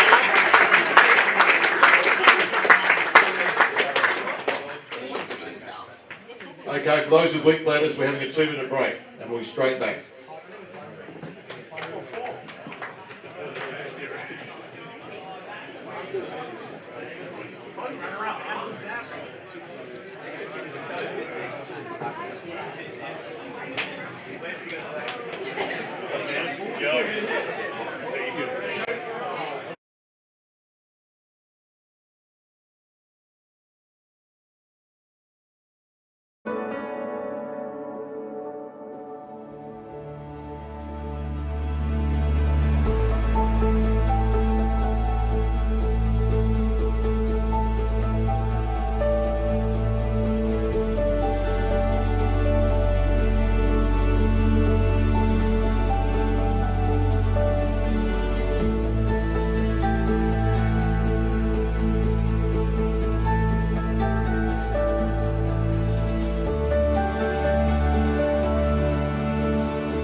welcome tonight our guest speaker, Gary McIntosh. I hope that table was stitched up too much, Macca. And I'm sure he's here. I'm sure he's sick and tired of hearing this, but I'd like to just go through a few things. So, my understanding is there's 336 games for Norwood. That's day games. He was drafted to North Melbourne in 1982 but declined. Must have been COVID that year. 2 West AFL Premierships 82-84, 2 Norwood Best and Fairest 87-91, Norwood Captain 90-98, 2 McGarry medals, 3 Foss Williams 84, 92, 95, the Norwood Hall of Fame 2012, the Norwood Team of the Century, 2002, 3 and 4 Senior Coach of Norwood, an amazingly long association with Payne Norwood Union, and has brought some success there. He, I think from memory of right, Division 4 when you went down there, and he got him up into Division 1, and fantastic effort there. Mate, they took me PMU one last week against Goody Saints by about 6 points. Into the GF, so away there. And for those who don't know PMU, Erasio Fantasia might be one of the marquee players to have popped up from the club. So without any further ado, ladies and gentlemen, Mr. Gary McIntosh. And Tom Jones. So I'll ask Mac a few questions and then I'll let him tell a few stories. If you've got any questions throwing in, I know a few members of that table have pumped him for all the horse racing, all the good news there. So mate, I just want to ask you a few general footy questions. You've asked these before, but who was the biggest pest you ever played against? Actually, I'll just go a little bit. Just congratulations to Josh for the reserves male medal, to Jordan. Also, well done to Luke and Murray on their awards, and thank you to the Port Lincoln Football League, Peter, Quinn, and obviously Dom running me around town. So thank you for having me here tonight. So and to answer that question, lots of them. There's plenty of pests in football. Albie Menzel was probably the best. Played with him for a number of years, and probably the worst when he was had a few quiet ones. Can't even trust your own teammates, can you, sometimes? So, what about, if you were picking a footy side, who would be the first bloke you'd name out of your era? I've had to actually fly busted, so I had to tuck my shirt out. Fly busted, so the missus will have a job to do when she gets home because I've got no idea how to sew. Oh look, there's a gentleman called Greg Turnbull who played for Norwood for probably 10 years, only played 121 games, but he's probably the bravest player I've played with. He's only pretty little, probably the same height as me, I suppose. I'm only little, but he's probably one of the bravest players. Went through a massive lot of injury, knee, back in the old days when they couldn't be fixed properly, and he was just a courageous player. I actually seem to remember him at the Grenfell Tavern one night and they threw him out and he was trying to get back in via the plate glass window and he was headbutting it, so he was doing a pretty good job, so Tabs. So a bit of a go. Mate, one question for you. Do you regret allegedly belting Stewie Dew in that prelim final? It was an accident, so he actually was playing pretty well at that stage and we weren't looking like we were going to get over the line, so Stewie had to be slowed a little bit. It cost me a grand final though, so I got one game suspension. But Norwood went on to win the grand final. We beat Port Adelaide it was. Yeah, we beat Port Adelaide Magpies by I think a record margin, just quietly. Funny the things you remember, isn't it? Obviously then you coached Norwood, then you went to Tassie for a couple of years. Then you came back, and I'd really like just to have a chat to you about, well, you can talk about the PMU Association, because that's been a very long association with the club, still obviously associated with the club. I think you finished there in 2019, from memory, is that correct? You were coaching? Yep. So how many years altogether did you coach? Well, firstly, the first one is I coached Norwood very badly and got the sack, so 3, I lasted 3. had to get the sack. Went to Tassie for 2 years, coached a football club called North Launceston, which was a great football club. Very family-orientated club, similar to most of the clubs I've been to. And then I started coaching Payne and Norwood Union in 2005, and I'm still there now. I coach the reserves. I stepped down a couple of years ago, coached the reserves, and then become the chairman. I know how you feel, Luke. The workload becomes massive, and it's getting harder and harder for people. So I tip my hats to all the people that are involved in footy and volunteering their countless hours to keep our great game going. Yeah, and this is the greatest game in the world, let's face it. So it's very important we keep working hard to make it happen. As a pretty passionate, hardcore sort of footballer, what's your thoughts on the way the game's now developing going forward, as far as, say, let's put on the AFL? How do you see it evolving? And I miss the old days, but that's just because of my age and I've got grey hair. But your thoughts on the way the game's developing?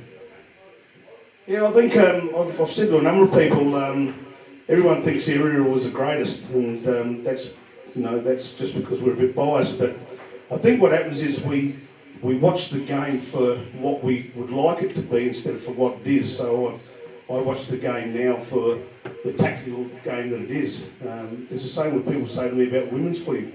I said, if you're watching women's footy to watch a male game, you're watching it for the wrong reason. Watch it for how they play and the manner they go about it, and you'll get more enjoyment out of it. So I like watching AFL footy. People think I'm an anti-AFL person.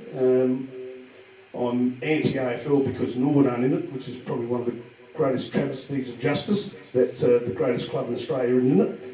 I might be a little bit biased. I think just watching the game for what it is and not for what you want it to be.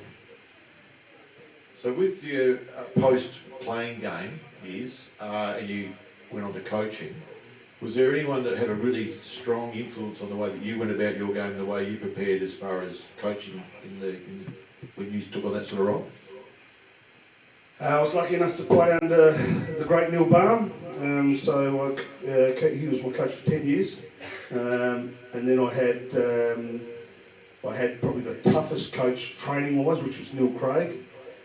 We just trained, we were super fit, probably got worn down a little bit in the end, and then we had Peter Rode, who was a great coach. So probably those three people are the most, along with a gentleman called Wally Miller. They've been probably the most influential from football, but I always revert back to the starting point, and it always goes back to your parents. And that was probably something I was pretty lucky to have, which was really good parents, strong morals, and because I was a bloody rat bag, so but they were able to keep me on the straight and narrow. So you would have played with a bloke called Johnny Wynn? He was just before you, was he? Just before you.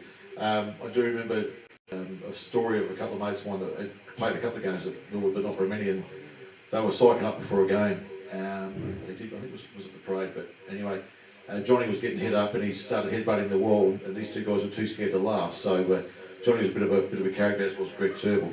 So, ladies and gentlemen, is there any other really brief questions? Then I'll get Gary to have a bit of a chat about life in general. I knew bloody lumpy one another. Well, I'm lucky enough to be in a syndicate that owns 10% of a horse called G-Tra.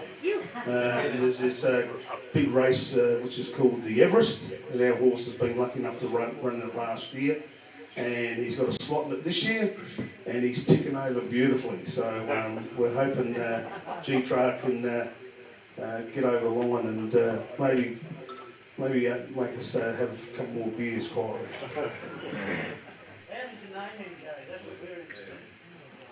G-Tra, I actually named the horse, which it's actually pronounced, it should be pronounced Dry Trash.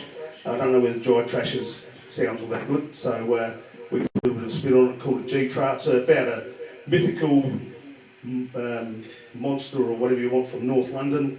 It's able to change its format from a black dog into a mule or a horse, and they used to ambush weary travellers, and I can keep going and see, it's a bit of a mythical story, but I found it I just looked on the computer and found it, thought that'll do, we'll go with that, and now it's become it's become a bloody good name for a very good horse. Geez, Lumpy, that surprised you, didn't it? You thought he was looking on the back of a Minty's packet or something and found it there. I was trying to work out the breeding of the horse, and I thought, how the hell do they make a bloody G-trans out of that? Okay, move on. Are there any other questions of Gary? Yep, sure. Oh, hang on, got to put it. Next question. Yes, you. It's the hatred between Port Adelaide and Norwood, similar to the hatred that Port Adelaide Toros. So you got it wrong there right from the start. It's called Port Power, it's not called Port Adelaide. So the hatred between Port Power and Adelaide Crow. Well, no, they're very. I live down at North Haven, and he's a little bit confused down there, and that wouldn't be difficult. There is a few poor people there. I don't want to. Might not get out of here. Look, the rivalry of Norwood and Port, the original, is massive. Obviously now overshadowed by the AFL with the Crows and the Power, which is sad, but there's still a pretty strong rivalry between Port and Norwood. And, you know, it was, in my era, it was one of the greatest rivalries in the game. Right, you've had your question. Sorry, I got one over there. Yes.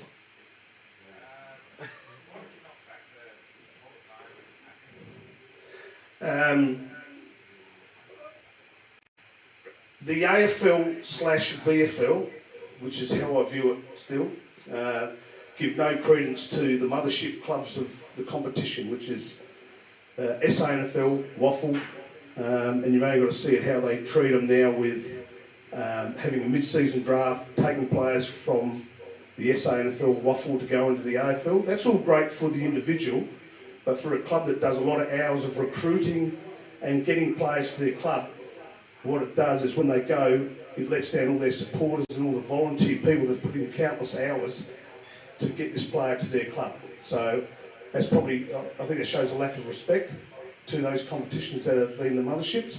And as I said, I never played in the AFL or the VFL. I'm lucky enough to be in the SANFL and Norwood. And I look at that though, in their Hall of Fames, that I'm probably by lack of longevity, because if you can play the game long enough, most people who play the game over 10, 12 years will end up in the Hall of Fame because it's been able to play the game for a long time. And that's luck, and there's a lot of blokes that I know that haven't been able to play for a long time, but they were great players. Andrew Wash is a perfect example. He had to give up footy because of work. Yet if he played 300 games, he would have been probably one of the first ones in there. So, and I had a phone call from the gentleman that runs the comp, Mr. Gillan McLaughlin. He rang me and asked me why I wouldn't. And I said to him, when you put Norwood in the AFL, then I'll reconsider.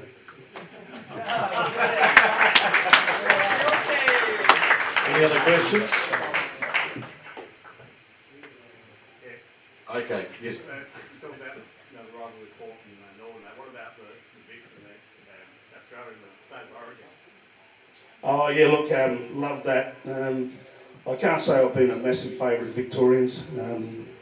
I don't know why, just because they live over the border. So, yeah, I know a lot of Victorians and I get on with them really well, you know, and I've played with a lot of Victorians, but I suppose when you put on the South Australian jumper and you're going to play the big V, that's, you know, that's another great thing to take on, the challenge. In your area, that would have been. Yeah, that was the pinnacle. Yeah, for sure. That was great to. Look, you know, playing in the grand finals for Norwood has been the highest.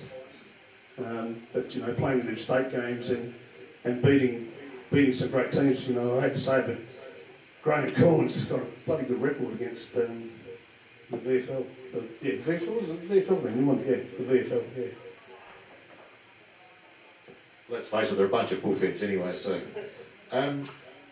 Maggie, just sport transcends into life in a lot of ways, and it guides you in different areas. What's been one of the biggest lessons you've learnt from footy and sport that's driven you forward as a mature man? Difficult headlining question. I said you could ask me questions off the cuff, I wouldn't care. Oh, look, I think football's given me one of the best passages. You know, now working in football at the moment with juniors, I coach junior football. I know how Luke feels. You know, like I coach 2 teams, and you know, we just got to try and keep getting people involved in the community, and that's taught me that, you know, no matter what you're doing, if you can keep putting back into the game, that's probably given me a fair bit in the game I love. I think that's pretty important. So it's taught me that. You know, I had to go.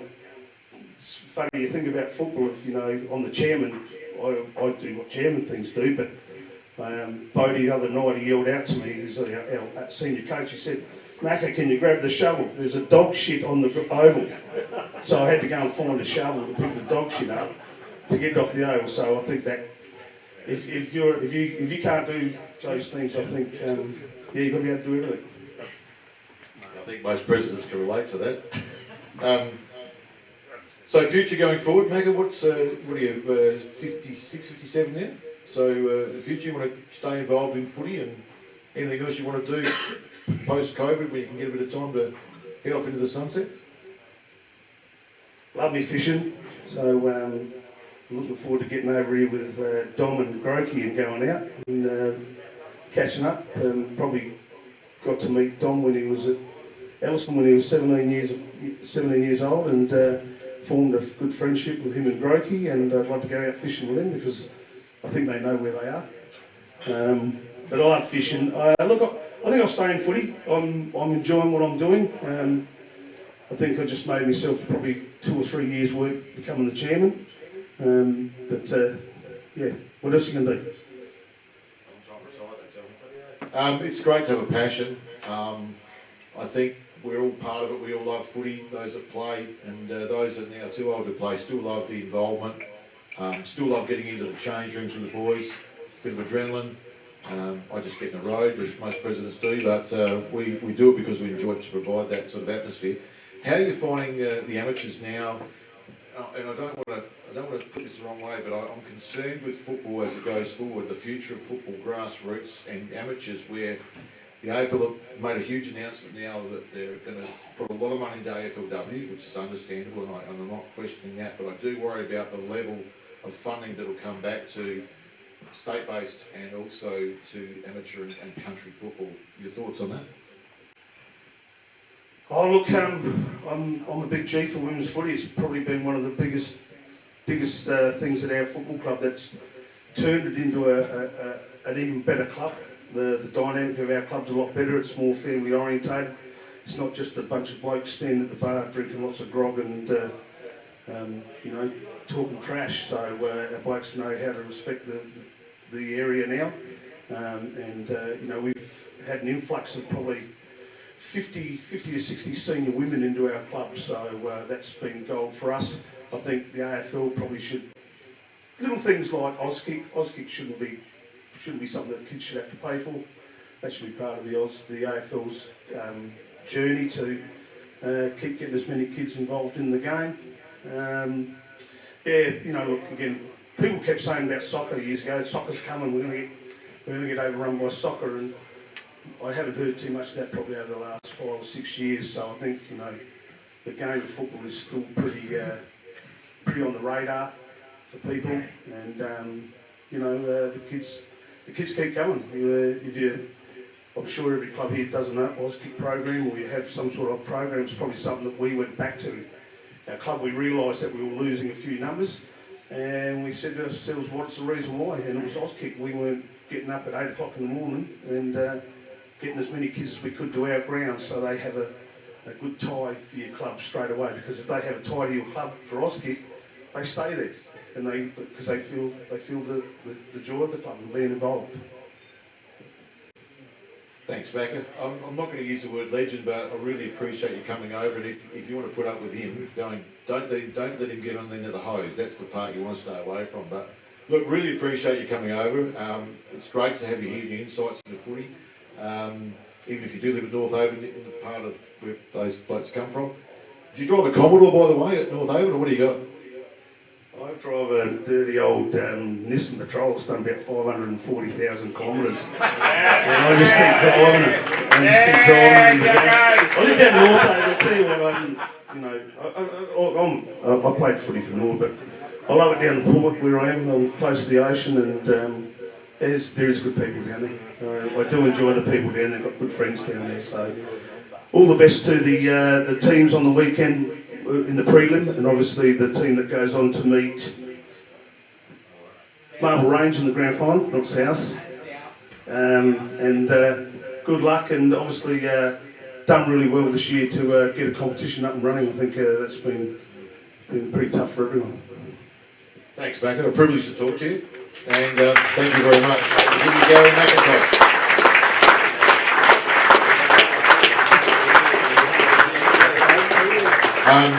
Just in closing, ladies and gentlemen, I really would like to thank the Port Lincoln Football League for the effort they've put in this year. It's been a very tough couple of years. I think to my fellow presidents, it's been tough as well, but we've managed to come to agreement on quite a few matters this year. After a robust discussion, but that's what it's all about. We've all got our own insights, but at the end of the day, we've made decisions that we feel will keep the league in a strong position going forward. And I look forward to the final series, and also look forward to seeing all the teams back out for 2022. A big thank you to Quinn Dutchke. I think my fellow president touched on it. We ask stupid questions every couple of days, and he must get absolutely sick to death of the president's asking dumb questions. But mate, sincere, thank you very much. You've done a great job. And are there any members of the commissioners here tonight? Have we got any of those here? Hazy. That guy there in the umpires table, he should get 3 games for wearing that shit shirt to a Port Lincoln Football League show. The dress code was cocktail, not cockhead. Thank you very much.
February is very early.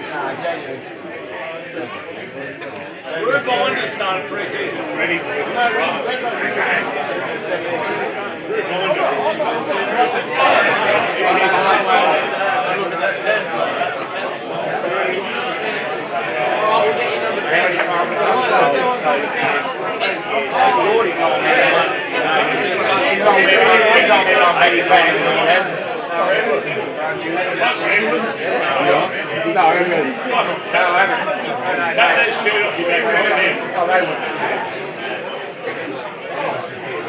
I kind of get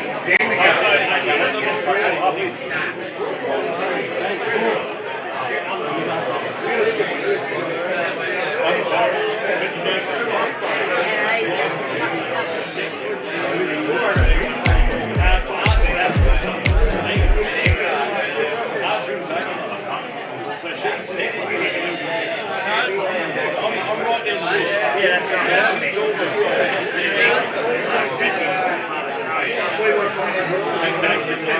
right.